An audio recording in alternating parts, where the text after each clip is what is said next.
Assalamu alaikum, brother. Wa alaikum salam, brother. Thank you for coming to be with us again. Thank you for inviting me. It's always a pleasure to be on the Deen Show. Now, this is Joshua Evans. He has a special section on thedeenshow.com. You go and click on his picture, and he has a bunch of topics that me and him have discussed on prior shows. Now, I want to make a note. Some people, we're not trying to hurt nobody's feelings. We're trying to deliver the truth. And I want people to know that we love Jesus. He's very dear to us. He is one of the mightiest messengers that God has sent to humanity. He was sent to the children of Israel at that time, correct? Yes. He did many mighty miracles by the permission of God. Yes. And he healed the sick, the blind, the lepers, correct? Absolutely. Gave life to the dead by God's permission. All of that. All that good stuff, right? He was the Word of God on earth? He was the Word of God. Okay.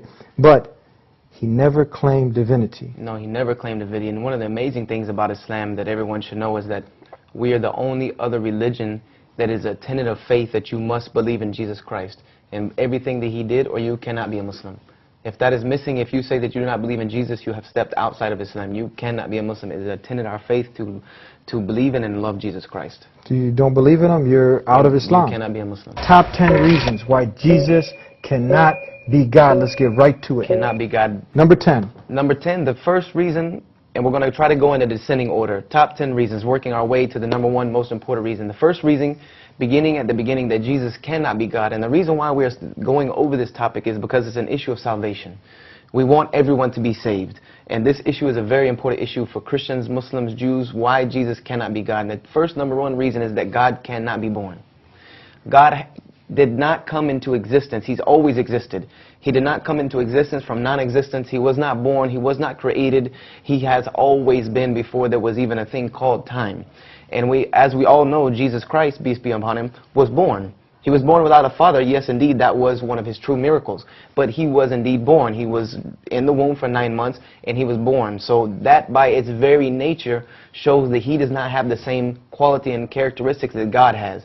God cannot be born. Jesus was born. So those two people cannot be one and the same. That's number 10 now. That's number 10, so very God clearly. Had no beginning.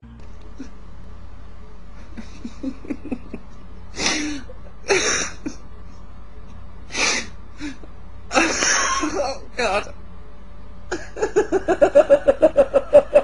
The first chapter of his gospel account, the Apostle John introduces Jesus as the Word. He says, quote, "In the beginning was the Word, and the Word was with God, and the Word was God. He was in the beginning with God."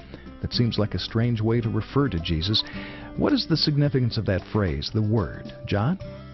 Well, most scholars believe that there was a common use of the word, which in Greek was logos, that philosophers at that time referred to the word, the logos, as the spiritual power in the universe, the one who created, the power that made everything that existed. That seems to be what is behind John's use of that word.